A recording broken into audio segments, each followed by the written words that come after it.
ओम शांति। जैसा कि आप सभी को मालूम है कि 2 दिन पहले हमने आपकी क्लास ली थी, जिसका विषय था भंडारी की विधि के द्वारा मनोकामनाएँ पूर्ण करना। तो इसी विषय पर आप सभी के लिए एक छोटा-सा ऑडियो भेज रहे हैं, जो आपको उस विधि से पूरी तरीके से परिचय कराएँगी। तो आज का टॉपिक है धन की सेवा। धन को चार्ज कर अपनी मनोकामना पूर्ण कैसे करें? तो सबसे पहले यह समझते हैं कि धन क्या है। धन एक शक्ति है, ऊर्जा है। आप जो भी बाबा के भंडारी में डालते हैं, वह पैसा बाबा के पास नहीं पहुंचता, वह यज्ञ में ही सफल होता है। पर जो बाबा के पास पहुंचता है, वह आपकी ऊर्जा है, भावना है, और बाबा आपकी भावना का रिटर्न किसी न किसी रूप में देते हैं, क्योंकि बाबा भावना का भाड़ा देने के लिए जैसे बंधे हुए हैं। मंदिर में भी लोग धन का दान कर मन्नत रखते हैं और उनको भी प्राप्ति होती है भगवान से। बाबा पहले कहते थे, बाबा के यज्ञ में आपने एक पैसा भी लगाया तो स्वर्ग में आपको सोने की ईंट मिलेगी। इस तरह किसी न किसी रूप में बाबा रिटर्न करते ही हैं। बाबा कहते हैं, गरीबों का 1 रुपया अमीरों के 1000 के बराबर है। अब दोनों का पैसा बराबर है, पर मुख्य क्या है? भावना।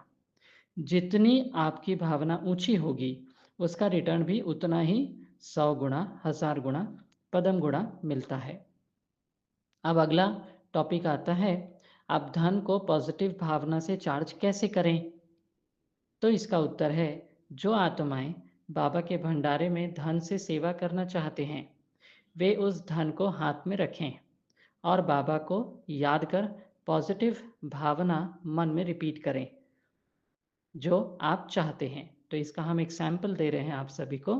जैसे धन को पहले हाथ में रखिए, फिर बोलिए, सभी ब्राह्मण भाई बहनों का कल्याण हो, धन में बरकत हो, पुरुषार्थ सभी का अच्छा हो, तन मन धन से सेवाधारी बने, सेंटर की उन्नति हो।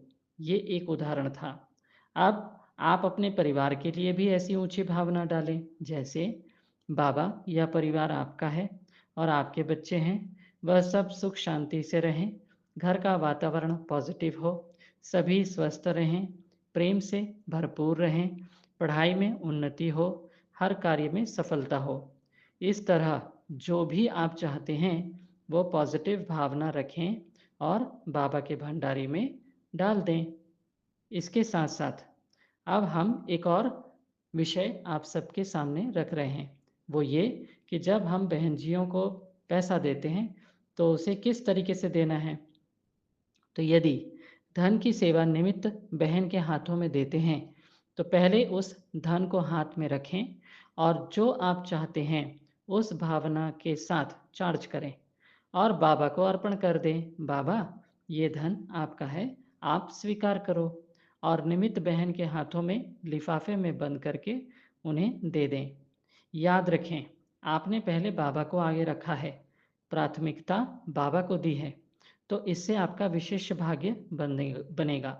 लेकिन इसमें एक विशेष नोट करने की बात है, धन से सेवा करने पर यदि नाम मान शान की प्राप्ति हो रही है, इससे आपका भाग्य जितना बनना चाहिए उतना नहीं बन पाएगा, क्योंकि हम कच्चा फल खा रहे हैं।